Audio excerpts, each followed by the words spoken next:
अस्सलाम वालेकुम dear students. इस लेक्चर में हम पढ़ेंगे P set statement. Purpose to display a point at a specified place on the screen during use of the graphic mode. एक point को screen पर मखसूस जगह पर दिखाने के लिए हम पी सेट स्टेटमेंट को इस्तेमाल करते हैं। स्टूडेंट्स, ये आपको शॉर्ट क्वेश्चन या एमसीक्यूज़ में भी आ सकता है कि पी सेट स्टेटमेंट को किस लिए यूज़ करते हैं। तो आपने लिखना होगा to display a point at specified place, यानी कि स्क्रीन के ऊपर एक पॉइंट को स्पेसिफाइड ख़ास जगह पर मखसूस जगह पर दिखाने के लिए हम इस स्टेटमेंट को इस्तेमाल करते हैं। Coordinates values can be beyond the edge of the screen. Coordinates की जो वैल्यूज़ होती हैं ये स्क्रीन के किनारे यानी एज से बाहर हो सकती हैं। However, values outside the integer range -3 to 768 to 3 to 767 cause an overflow error। ताहम इंटीजर वैल्यूज़ की रेंज अगर -3 to 768 to 3 to 767 से बाहर होगी तो जो एक ओवरफ्लो का एरर है वो अगर हो जाएगा, एक मैसेज आ जाएगा कि ओवरफ्लो है। ठीक है, यानी हम इंटीजर्स की जो भी वैल्यूज़ लिखेंगे वो इनमें से होंगी। ठीक है, अगर इस रेंज से बाहर होगी तो ओवरफ्लो का ओवरफ्लो एरर का मैसेज आ जाएगा। 00 is always the upper left corner and 0199 is the lower left corner in the both high resolution and medium resolution। Dear students, इस पिक्चर में आप देखें ये जो कॉर्नर है ये अपर लेफ्ट मोस्ट कॉर्नर है। ठीक है, और ये है लोअर लेफ्ट कॉर्नर। यहाँ पर जो वैल्यू होती है वो 00 होती है और नीचे यहाँ पर जो वैल्यूज़ होगी वो होगी 0,199। और जो एक्स एक्सिस होते हैं वो हॉरिजॉन्टली कोऑर्डिनेट्स को ड्रॉ करने के लिए इस्तेमाल करते हैं और जो वाई होते हैं ये ऊपर से नीचे यानी वर्टिकली कोऑर्डिनेट्स को स्क्रीन पर ड्रॉ करने के लिए इस्तेमाल करते हैं। डियर स्टूडेंट्स, अगर हम इस पिक्चर में बात करें तो यहाँ पर देखें ये 00 है। तो हमने बात की थी कि जो एक्स एक्सिस होते हैं ये हॉरिजॉन्टली होते हैं, इस तरह से, जिस तरह एक रो होती है इस तरह। तो जो x होगा ये यहाँ से जब शुरू होगा तो इसकी जो वैल्यू होगी वो 0 होगी, लेकिन ये जब यहाँ पर पहुँचेगा तो इसकी वैल्यू 199 हो जाएगी। ये 199 तक ही जाएगा।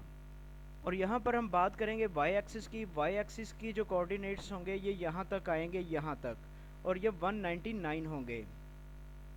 If the value for color is greater than 3 an illegal function call error is returned। अगर हम कलर की वैल्यू 3 से ज़्यादा देंगे, ग्रेटर दैन 3 होगी, तो ये इलीगल फंक्शन कॉल के नाम से एक एरर अकर हो जाएगा। अब हम बात करते हैं पी सेट के सिंटैक्स की, इसको लिखते किस तरह से हैं। तो इसको लिखते हैं पी सेट एक्स वाई और आगे कलर। ये कलर ऑप्शनल होता है, आप लगा दें तब भी ठीक है, ना लगाएं तो तब भी ठीक है। और ये जो एक्स और वाई हैं ये दोनों कोऑर्डिनेट्स को शो करते हैं, एक्स एक्सिस को और वाई एक्सिस को। P set x offset y offset is a point relative to the most recent point। x offset और y offset मौजूदा पॉइंट्स के लिहाज से एक पॉइंट सेट है।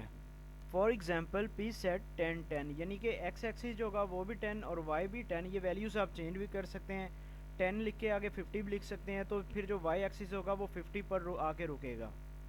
अब हम बात करते हैं एग्जाम्पल 1 की। The following program clears out the line by setting each pixel to 0। ये लाइन नंबर 40 से स्टार्ट हो रहा है program. For i equal 100 to 0 step -1। तो इसका मतलब है हमने इसमें एक लूप लगाई है, ठीक है, जो 100 से लेकर 0 तक होगी और स्टेप -1, यानी जब ये लूप प्ले होगी हर बार इसमें से 1 माइनस होता जाएगा। पहली बार जब माइनस होगा तो ये 99 बन जाएगा, दूसरी दफ़ा 98, तीसरी दफ़ा 97 और इसी तरह सोन ये 0 तक आएगा। और लाइन नंबर 50 में ये पी सेट 1 1 ये है एक्स एक्सिस और वाई एक्सिस कोऑर्डिनेट्स को शो करेगा, और ये 0 से मुराद इसका मोड है, कलर है, कलर को चूज़ करने के लिए। और लाइन नंबर 60 पे नेक्स्ट आई, और इसी तरह ये प्रोग्राम रिपीट होता रहेगा। 100 टाइम्स ये कोऑर्डिनेट्स को पुट करेगा स्क्रीन पर। आगे है line statement. The purpose of line statement is to draw lines and boxes on the screen. Screen के ऊपर बॉक्स ड्रॉ करने के लिए और लाइंस ड्रॉ करने के लिए हम लाइन स्टेटमेंट का इस्तेमाल करते हैं। We can use the line statement to generate a line between any two statements. Screen में दो स्टेटमेंट्स के दरमियान लाइन लगाने के लिए हम लाइन स्टेटमेंट को इस्तेमाल करते हैं।